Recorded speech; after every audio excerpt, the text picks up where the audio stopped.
여러분 이제 2023년 시작된 지 거의 한 달이 지나가는데요. 이 새해가 시작되면서 우리나라에 몇 가지 달라지는 부분들이 좀 있었습니다. 먼저 올해부터 대학 신입생들의 대학 입학금이 사라지게 되는데요. 그동안 이 대학에 입학하는 신입생들은 등록금 외에도 학교에 별도의 입학금을 내야 됐어요. 그러나 올해부터는 그런 입학금이 사라지는 겁니다. 또 올해부터는 이 최저 시급이 9,620원으로 인상이 되죠. 최저 시급을 받고 하루에 8시간씩 주 5일을 근무하면 한 달에 200만 1,580원을 받게 됩니다. 또는 올해부터는 잘 아시겠지만 그동안 유통할 수 있는 기한으로 식품들의 표기가 되었던 유통기한 표시가 사라집니다. 대신에 먹어도 이상이 없는 기한을 표기하는 소비기한 표시 제도가 도입되죠. 또 군인들의 사병들의 월급도 변하게 되는데요. 2등병의 경우는 60만 원, 1병 68만 원, 상병 80만 원, 병장 100만 원으로 인상이 됩니다. 이게 점진적으로 또 오르게 되어서 2025년에는 병장의 월급이 150만 원으로 인상되고요. 거기에다가 군인들에게 보장해주는 내일 준비 적금 지원금까지 합치면 실제적으로는 매월 200만 원 정도 월급을 받게 됩니다. 또 올해부터는 이 초등학생들이 학교에서 밤 8시까지 머물 수 있는 돌봄 서비스가 시작이 되는데요. 우선 금년에는 전국에서 200개 학교만 점진적으로 시행을 하게 되지만 2025년까지 점진적으로 점점 발달이 돼서 모든 초등학교들로 다 확산되게 된다죠.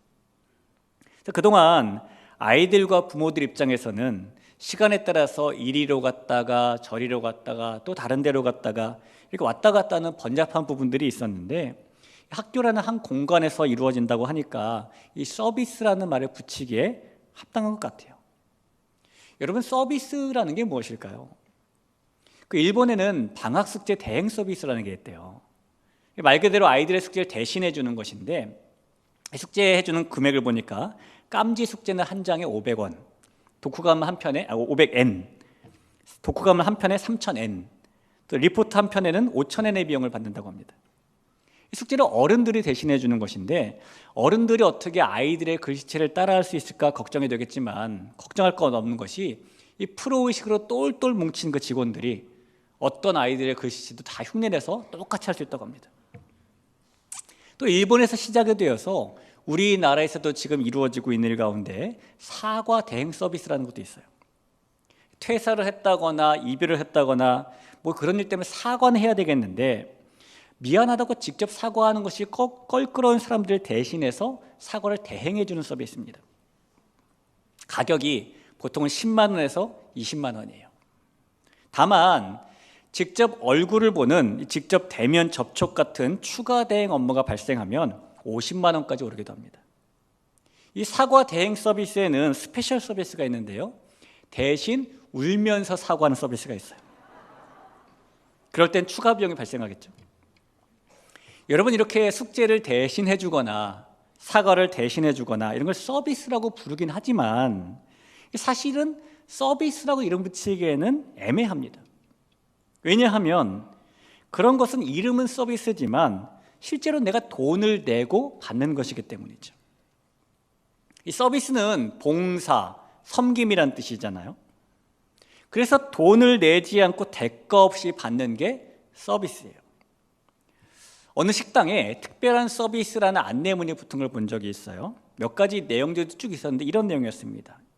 삭발하고 오시면 소막창 서비스, 이런 게 있었고요. 백덤블링 5회 하면서 입장할 시 사장님의 물개박스와 음료수 서비스, 원빈, 수지, 유재석은 공짜, 국가유공자분들에게는 음료수 서비스, 커플에게는 질투와 시기 서비스, 솔로에게는 동정과 측은함 서비스, 10만 원 이상 드신 손님에게는 사장님의 환한 미소 서비스, 이렇게 써 있었습니다. 이렇게 받는 사람 입장에서 공짜로 받는다라는 마음이 들어야 서비스인 거죠. 우리가 가끔씩 중국집에 짜장면을 주문할 때에 이렇게 말하기도 하죠. 군만두는 서비스로 주세요. 여러분, 그 말은 내가 군만두 값을 내겠다는 겁니까? 안 내겠다는 겁니까? 안 내겠다는 거죠. 잘 아시네요. 그렇게 아무런 대가 없이 받는 게 진정한 서비스예요. 하지만 받는 사람이 군만두나 음료수를 서비스로 받기 위해서, 공짜로 받기 위해서는요, 주인이 그 대가를 지불하기 때문에 그 일이 가능한 겁니다. 그러니까 받는 입장에서는 공짜로 받는 것이 서비스지만 반대로 주는 입장에서는 대가 지불을 하고 자기 희생을 해야 줄 수 있는 것이 서비스인 것이죠. 서비스는 그렇게 베푸는 사람이 치르는 섬김과 대가, 희생을 전제로 이루어지는 겁니다. 자, 그런 면에서 본다면 이 세상에서 우리에게 최고의 서비스를 베푸신 분은 만왕의 왕이신 예수님이시다라고 말할 수 있어요. 왜냐하면 예수님께서는 십자가라는 가장 고귀한 대가와 또 희생이 있는 섬김을 통해서 우리에게 공짜로 생명을 주셨기 때문입니다. 오늘 하나님께 나아가는 이 주일에 예수님의 그 참된 서비스를 만날 수 있는 우리 모두가 될 수 있기를 간절히 축원합니다. 예수님께서 제자들을 가르치실 때에 예수님께서 예루살렘에 가시는 이유, 즉 예수님께서 고난을 받고 죽게 되실 것이다 라는 말씀도 잘 가르쳐 주셨습니다.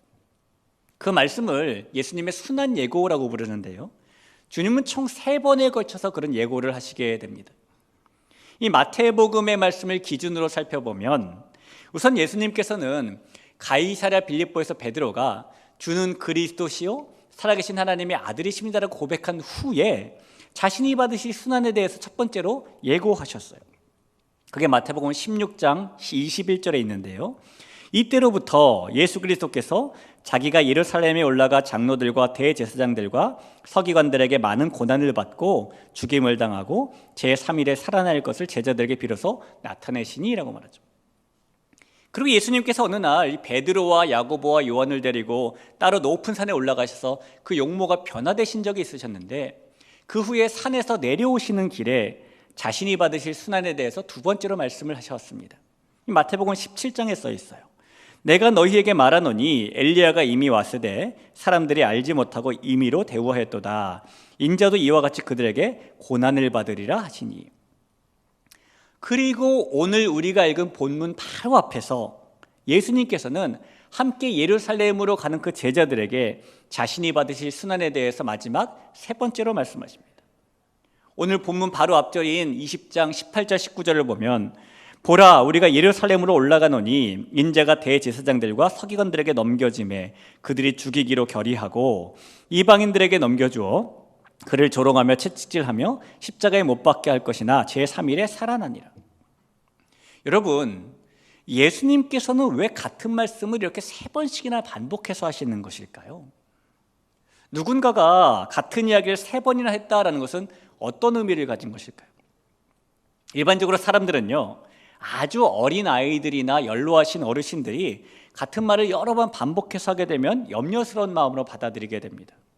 혹시 우리 아이가 언어에 어려움이 있어서 같은 말을 반복하는 것 아닐까? 혹시 우리 부모님이 깜빡깜빡하셔서 같은 말을 반복하신 것 아닐까? 그런데 그런 염려는 주로 우리가 그 말을 한 번에 알아들었음에도 불구하고 또 같은 말을 반복해서 듣게 되었을 때 생기는 마음이에요. 하지만 예수님께서 제자들에게 같은 이야기를 반복해서 하신 것은 그 이유가 다릅니다. 우리 주변에 보면은 사람들 중에는 우리로 하여금 했던 말을 또 하게 하고 몇 번을 다시 말하게 만드는 사람들이 있죠. 심하면 10번 이상 말해줘야 그제서야 고개를 끄덕이는 사람들도 있습니다. 이렇게 추운 겨울이 되면은 부모님들은 자녀들에게 이런 말을 항상 하는 편이에요. 밖에 춥다, 옷 좀 더 입어라. 그럼 자녀들이 대부분 뭐라고 말하냐면은 괜찮아요 라고 말합니다. 밖에 춥다니까 옷 더 입어. 아니에요, 전 괜찮아요. 추우면 더 입을게요, 그러죠. 글쎄 춥다니까 이거 챙겨가 라고 말하는 게 부모예요. 여러분, 이 자녀는 왜 부모가 3번씩이나 말하게 만들죠? 어떤 경우에는 그날 자신만의 스타일을 고수하기 위해서 그 옷을 입고 싶어서이기 때문이기도 하고, 또 자기가 좋아하는 옷을 입기 때문이기도 하죠. 그런데 밖이 춥다고 말하는데도 괜찮아요, 괜찮아요 라고 말하는 그 마음 속에는 밖이 춥다는 사실을 받아들이지 않는 심리가 있는 거예요. 그래서 심리학자들은 분명히 정확하게 말했음에도 불구하고 재차 그렇게 말하게 만드는 사람의 심리, 한 번은 그렇다 쳐도 2번, 3번, 여러 번 반복해서 말하게 만드는 사람의 심리는 그 말을 믿지 않기 때문이다 라고 말합니다. 예수님께서 이 순환 예고를 3번이나 하신 것도 마찬가지죠. 주님이 여러 번 말씀하셨으니 제자들은 주님께서 고난을 받으시고 십자가에 달려 돌아가셔야 되는 그 이유를 알 법도 한데 그들은 도통 이해하거나 믿지 않았던 겁니다. 지금 너무 잘 돼가고 있는 것 같거든요. 가는 곳마다 예수님을 사람들이 막 이리 오시라고 모시고 떠받들거든요. 사람들의 그 지지가 웬만한 유력가보다 더 상당하거든요. 그런데 그런 상황 속에서 예수님이 나는 곧 순환을 받고 죽는다라고 말씀하시자 제자들은 그 말씀을 마음에 두지 않고 있는 것이죠. 그래서 1번 말해줘도 2번 말해줘도 제자들이 그 말씀을 마음에 두지 않고 믿지 않기 때문에 예수님은 순환 예고를 3번이나 하시는 겁니다. 여러분, 제자들이 얼마나 주님의 이 말씀을 믿지 않았는지 오늘 우리가 읽은 본문에 보면은 20절에 그때에 세베대의 아들의 어머니가 그 아들들을 데리고 예수께 와서 저람에 무엇을 구하니라고 말하죠. 여기서 그때에가 바로 예수님께서 얘들아, 우리가 예루살렘에 도착하면 대제사장들과 서기관들이 나를 잡아서 십자가에 매달 거야 라고 말씀하셨을 바로 그때에입니다. 예수님께서 고난과 죽음, 그것도 흉악범들이 잔인하게 달리는 십자가 죽음에 대해서 말씀하시자마자 그때에 세베대의 아들의 어머니, 즉 야고보와 요한의 어머니가 아들들을 데리고 주님께 와서 어리석은 청탁을 하나 하는 것이죠. 21절 말씀입니다. 예수께서 이르시되 무엇을 원하느냐 이르되 나의 이 2 아들을 주의 나라에 하나는 주의 우편에 하나는 주의 좌편에 앉게 명하소서. 이 청탁은 예수님께서 권력을 주시게 되면 자신의 2 아들인 야고보와 요한을 예수님의 좌청룡과 우백호가 되게 해달라라는 것이었어요.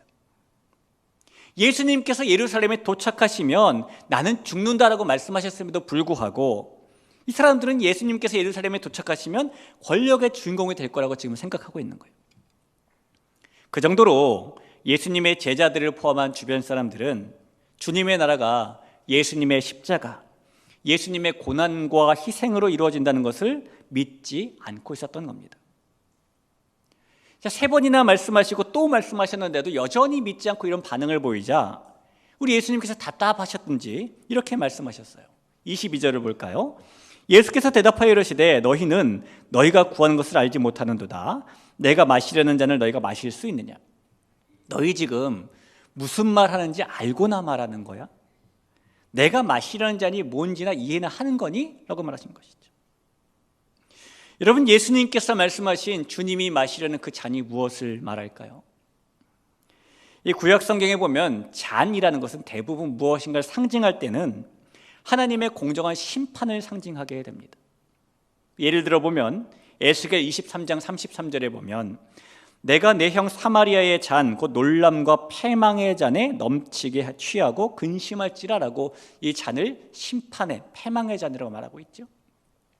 또 이사야 51장 22절에 보니까 내 주 여호와 그의 백성의 억울함을 풀어주시는 내 하나님이 이같이 말씀하시되 보라 내가 비틀거름치게 하는 잔 곧 나의 분노의 큰 잔을 내 손에서 거두어서 내가 다시는 마시지 못하게 하고라고 주님께서는 하나님이 우리를 구원하시는 것을 분노의 잔, 그 심판에서 건지시는 거라고 말씀하고 있습니다. 겟세마네 동산에서도 예수님께서는 이 잔을 내게서 옮기옵소서라고 기도하셨는데요. 이 기도의 내용을 봐도 예수님께서 말씀하신 잔도 역시 심판과 고난의 잔을 의미하죠. 예수님께서는 분명히 주님의 우편과 주님의 좌편은 예수님의 그 마시려는 잔을 함께 마시는 것으로, 즉 고난과 시련, 고통과 괴로움, 고초와 고생, 눈바람과 이 가시밭길을 통해 얻어지는 거라고 말씀하고 계시는 거예요. 여러분, 예수님께서 이 정도까지 말씀하시고 또 말씀하시면 좀 알아듣고 그 말씀을 믿어야 하지 않을까요? 그런데 이 제자들의 모습은 점점 점입가경에 빠집니다. 어머니를 통해 청탁을 한 야고보와 요한은 주님의 잔이 무엇인지 사리분별도 하지 못한 채에 자신들이 그 잔을 마실 수 있다고 말하죠. 22절 하반절에 보니까 내가 마시려는 잔을 너희가 마실 수 있느냐? 그들이 말하되 할 수 있나이다. 지금 결의에 찬 각오를 말하는 것이 아닙니다. 몰라서 하는 말이에요. 게다가 예수님께서 주님의 좌우편의 자리는 하나님께서 예비하신 자에게 주신다라고 말씀하시자 이 청탁을 통해서 야고보와 요한이 그 자리를 보장받았다라고 착각한 나머지 제자들은 두 형제에 대해서 분이 여겨서 싸움이 일어납니다. 24절이죠. 열 제자가 듣고 두 형제에게 대하여 분히 여기거든. 그런데 여러분, 지금까지 말씀드린 이런 이야기가요, 이런 사건이요, 예수님께서 십자가에 매달리시기 불과 며칠 전에, 얼마 전에 일어난 일이라는 거예요. 사랑하는 성도 여러분, 우리는 예수님과 그렇게 가까이 있었으면서도 예수님에 대한 이해도 부족했고 예수님의 말씀에 대한 믿음도 부족했던 이 제자들을 보면서 우리 자신의 모습도 좀 돌아보게 됩니다. 주님이 우리와 늘 가까이 하시는에도 불구하고 우리는 주님에 대해서 이해도 잘 하지 못할 때도 있고, 주님께서 우리에게 수많은 말씀을 하셨음에도 불구하고 우리가 그 말씀을 믿지 않을 때도 있어요. 이 제자들처럼 다른 제자들보다 내가 예수님과 더 가까워 라는 자기 위주로 생각했던 이 야고보와 요한처럼 우리도 나는 저 사람과 다르다라고 생각하기도 하고요. 그래서 예수님의 생각과는 너무 다른 권력의 자리로 주님의 우편과 주님의 좌편을 구하기도 합니다. 또 우리가 예수님의 말씀을 듣고 또 듣지만 그 예수님을 믿으려고 하지 않을 때도 있죠. 우리도 제자들처럼 예수님께서 마시려는 잔이 희생과 고난의 잔이라는 믿음은 가지지 않은 채로 우리가 그 잔을 마실 수 있다, 마시고 있다고 착각하기도 하고, 그래서 십자가의 고난은 멀리하고 영광만 가까이 하려고 하기도 합니다. 우리가 아무리 신앙생활을 오래 하고 심지어 저 같은 목사가 됐다 할지라도 만약 우리에게 예수님에 대한 이해가 부족하고 예수님의 말씀에 대한 믿음이 불충분하다면 우리는 결국 예수님을 2번, 3번 말씀하게 만드는, 그 예수님의 속을 꽉 막히고 답답하게 만드는 고구마 같은 존재가 될지도 몰라요. 사랑하는 성도 여러분, 예수님을 이해하고 예수님의 말씀을 믿음으로 저와 여러분 모두가 주님의 속을 답답하게 만드는 고구마 같은 사람들이 아니라 주님의 속을 시원하게 뻥 뚫어드리는 그런 사이다 같은 존재가 될 수 있기를 간절히 부탁을 드립니다. 우리 예수님께서 주님의 좌편과 우편에 앉으신다는 것은 고난의 잔을 함께 마시는 것이다 라고 말씀하셨어요. 자, 그렇다면 우리가 주님의 우편과 좌편에 앉기 위해서는 그 고난의 잔을 함께 마셔야 되는데요, 어떻게 하는 게 그 잔을 마시는 것일까요? 이 매년 부활절 인근이 되면은 이 필리핀에서 이런 행사가 열리게 됩니다. 예수님의 고난에 참여하고 체험해 보기 위해서 의사의 입회하에 실제로 손과 발에 못을 박혀보는 그런 행사가 있어요. 여러분, 그렇게 우리가 예수님과 똑같이 실제로 채찍질을 당해보고 손과 발에 못이 박혀보면 우리가 주님의 고난의 잔을 함께 마시는 것일까요? 아니면 고난주간이 되어서 우리가 매일 한 끼씩 금식을 하고 주님이 십자가에 달리신 금요일은 24시간 동안 금식을 하면 우리가 주님의 잔에 함께 동참을 하는 것일까요? 이 예레미야 말씀에 보면은 이스라엘 백성들이 바벨론 제국에 멸망을 당하고 많이 포로로 잡혀 끌려가게 되는 고난을 당하게 되었어요. 그런 고난의 순간에 하나님께서는 그들에게 이렇게 말씀하십니다. 예레미야 29장 7절에 보니까 너희는 내가 사로잡혀가게 한 그 성읍의 평안을 구하고 그를 위하여 여호와께 기도하라. 이는 그 성읍이 평안함으로 너희도 평안할 것임이라고 말씀하셨어요. 지금 하나님이 말씀하시는 이 말씀의 요지는 이스라엘 백성들이 지금 직면한 고난의 잔을 마시는 방법이 자신들에게 고통을 준 바벨론의 평안을 구하고 오히려 그들이 평안하도록 섬기는 것이다 라고 말씀하시는 겁니다. 우리 예수님께서도 오늘 말씀에서 고난의 잔을 마시는 방법에 대한 같은 맥락의 이야기를 하셨어요. 그게 28절 말씀입니다.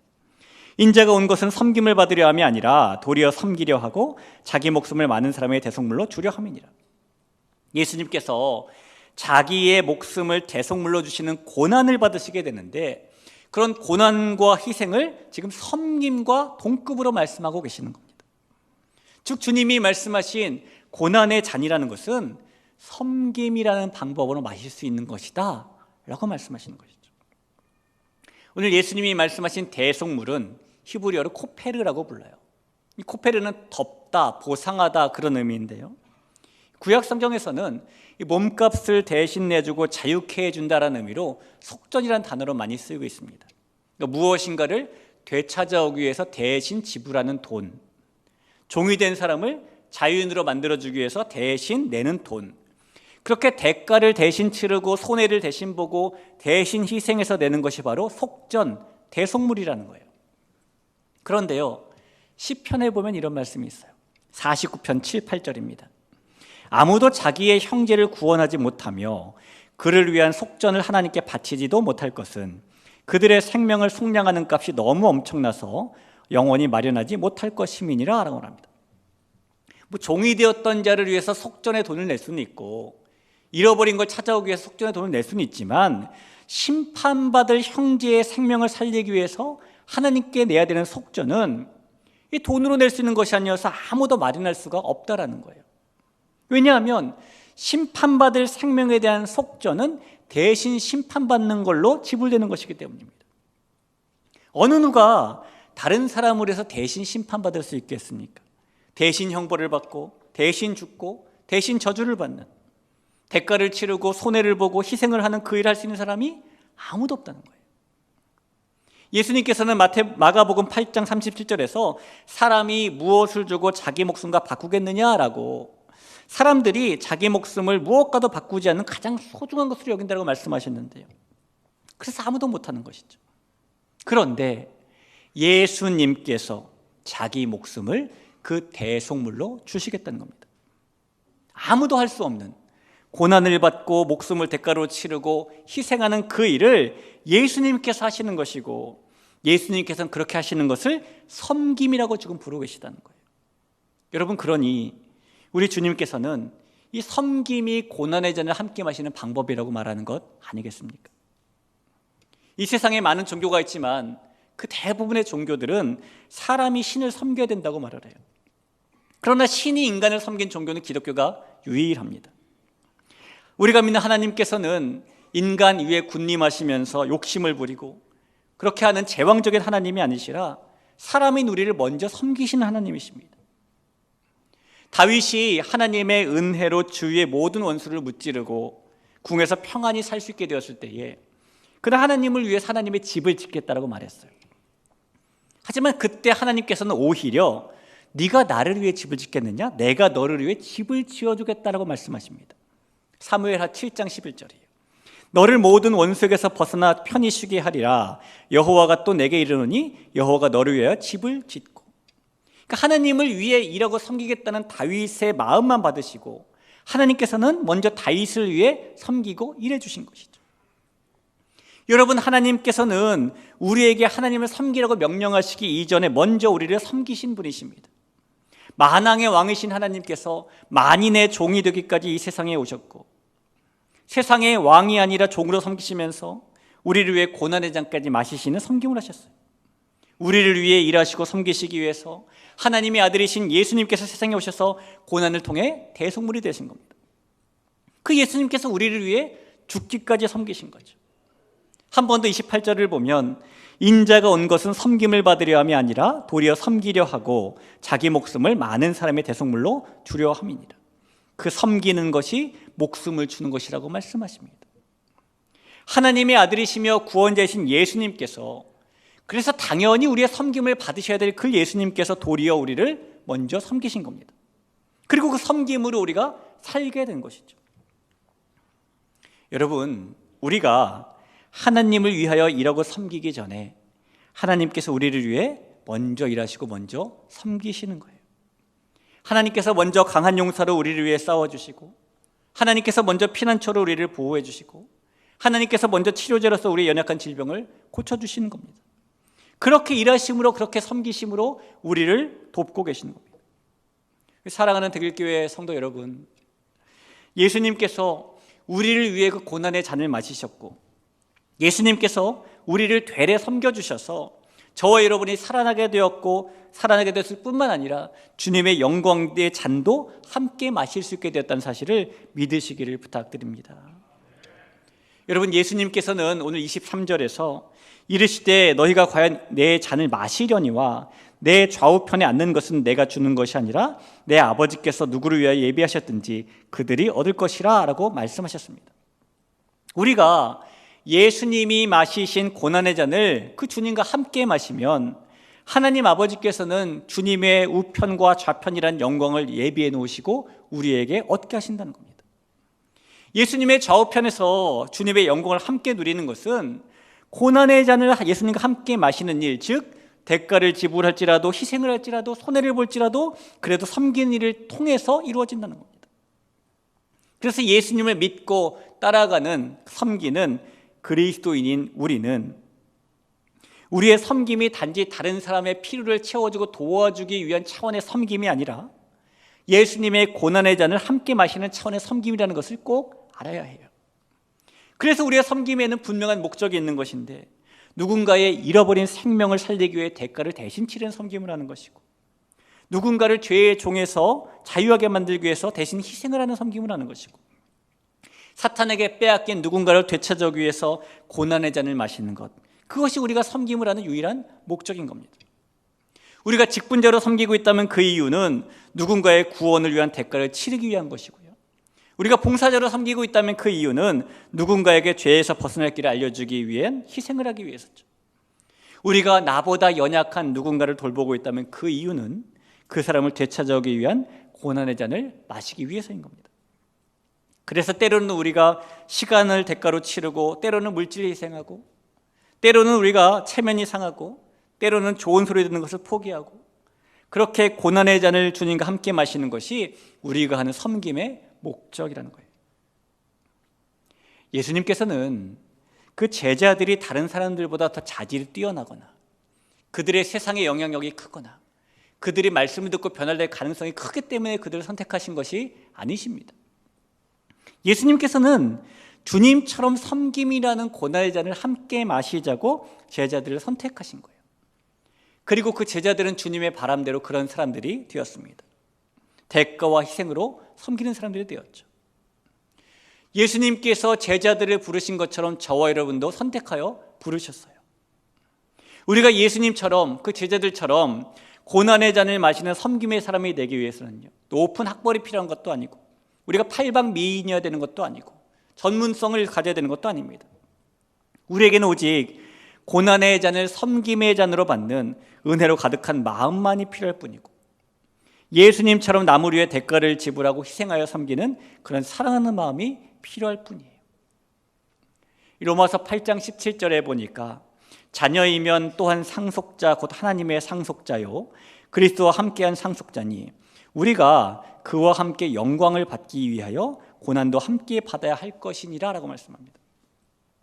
우리가 주님의 영광의 잔을 함께 마시기 위해서 그 전에 고난을 통해 자기를 내어주신 주님의 섬김의 숙명의 잔을 먼저 함께 받아야 된다는 것이죠.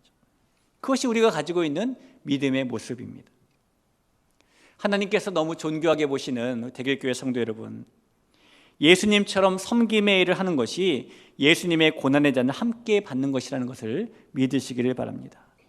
우리가 예수님처럼 목숨까지 내어주는 섬김을 할 때에 주님과 고난만이 아니라 영광도 함께 받게 된다는 것도 믿으시기를 바라요. 저와 여러분 모두가 예수님과 함께 그 고난의 잔을 마시고 그래서 주님의 우편과 좌편이라는 영광의 잔도 받을 수 있기를 예수님의 이름으로 축원합니다. 미국 텍사스에 지금은 38살이 된 케이틀린 코너라는 여성이 살고 있습니다.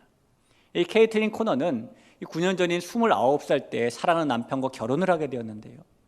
결혼하고 2달 후가 지났을 때에 그녀의 집에서 불과 1.6km 떨어진 시댁에 가기 위해서 남편과 함께 오토바이를 타고 가고 있었어요. 근데 그 짧은 거리를 가는 기간 동안에 뒤에서 빠르게 달려온 자동차가 그 오토바이를 충돌하고 이 케이틀린 코너는 왼쪽 다리뼈가 조각조각 부서지고 힘줄이 끊어지고 근육이 파열되고 발목에 구멍이 뚫리는 큰 중상을 입었습니다. 그래서 병원으로 급하게 이송이 되었는데요. 이 병원에서는 끊어진 힘줄과 근육을 다시 붙이고 부서진 뼈들을 다시 붙게 하고 발목에 생긴 구멍을 메꾸기 위해서 엉덩이 뼈를 떼서 이식해야 된다고 응급으로 처리해야 된다고 말을 합니다. 그런데 수술을 받기 위해 몇 가지 검사를 하는 도중에 이 케이틀린 코너가 그동안 모르고 있었는데 자신이 임신한 지 4주 됐다는 사실을 발견하게 되었어요. 예정된 큰 수술을 받기 위해서는 마취도 해야 되고 수술이 끝난 다음에 아주 강한 진통제도 계속 먹어야 되는데, 그러려면 그녀는 뱃속의 아이를 포기해야만 했습니다. 하지만 결국에 케이틀린 코너가요, 4주밖에 안 된 뱃속의 아이를 위해서 원래 계획된 수술을 받지 않기로 결정을 합니다. 그 대신에 마취와 강한 진통제가 태아에게 영향을 주지 않을 수 있도록 수술을 받으면 고쳐질 수 있는 자신의 왼쪽 다리를 절단받는 수술을 선택했어요. 그리고 몇 달이 지나 건강한 아이를 낳았습니다. 원래 계획대로 수술했으면 그녀는 2다리 멀쩡히 걸을 수 있는 사람이 되었을 것이고, 이 다리가 온전히 회복되었겠지만 아이를 위해서 그 다리를 희생하고 대가를 치른 거예요. 여러분, 케이틀린 코너의 이런 대가 치름이, 이런 자기 희생이 바로 섬김의 모습 아닐까요? 예수님께서는 만왕의 왕이십니다. 하지만 예수님께서 이 땅에서 보여주신 섬김의 모습은 왕보다는 종에 가까운 모습이셨죠. 예수님께서는 우리를 위해서 종처럼 대가를 치르셨고, 종처럼 희생을 하셨고, 종처럼 고난의 잔을 마시셨어요. 주님은 종으로 일하시는 왕이신 겁니다. 사랑하는 대길교회 성도 여러분, 이 자리에는 저와 여러분 모두가 그렇게 종으로 일하신 예수님을 기억하면서 그 예수님의 섬김을 받은 사람으로서 어떤 대가와 큰 희생이 또 고난이 뒤따른다 할지라도 예수님을 따라 이 섬김이라는 고난의 잔을 함께 마실 수 있는 주님의 자녀들이 될 수 있기를 간절히 축복합니다. 그럴 때 우리 모두가 고난의 잔 이후에 오는 주님의 영광의 잔도 함께 마시게 됨을 믿으시기를 바랍니다. 우리 그런 믿음과 마음 가지고 같이 찬양하며 나아가죠. 우리를 정금같이 나오게 하실 주님께 주가 보이신 생명의 길, 나 주님과 함께 상한 마음을 들이며 주님 앞에 나가리. 나의 의로움이 되신 주, 그 이름 예수. 나의 길이 되신 이 이름 예수. 나의 길 오직 그가 하시나니, 나를 단련하신 후에 내가 정금같이 나오. 한 번 더 고백해 볼까요? 주가 보이신 생명의 길, 주가 보이신 생명의 길, 나 주님과 함께 상한 마음을 들이며 주님 앞에 나가리. 나의 의로움이 되신 주, 그 이름 예수. 나의 길이 되신 이 이름 예수. 나의 길 오직 그가 하시나니, 나를 단련하신 후에 내가 정금같이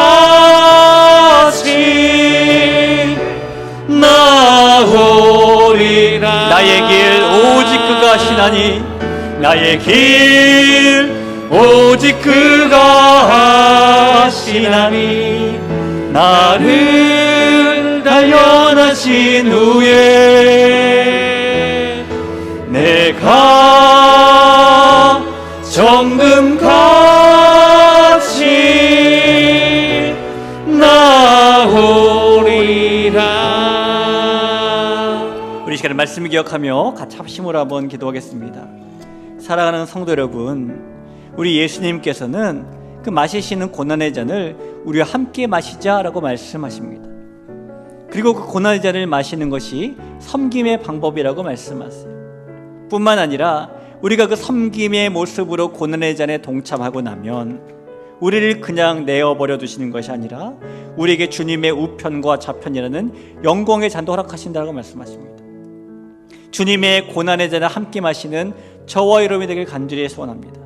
그 고난의 전에 동참하며 섬김의 모습으로 어떤 대가를 치러드릴지라도, 손해를 볼지라도, 희생할지라도 누군가를 살리기 위한 섬김이라면 그 섬김의 자리로 나아가는 우리 모두가 되길 간절히 소원하며 나아갑니다. 우리 그런 마음 가지고 같이 한번 기도하겠습니다. 기도합니다.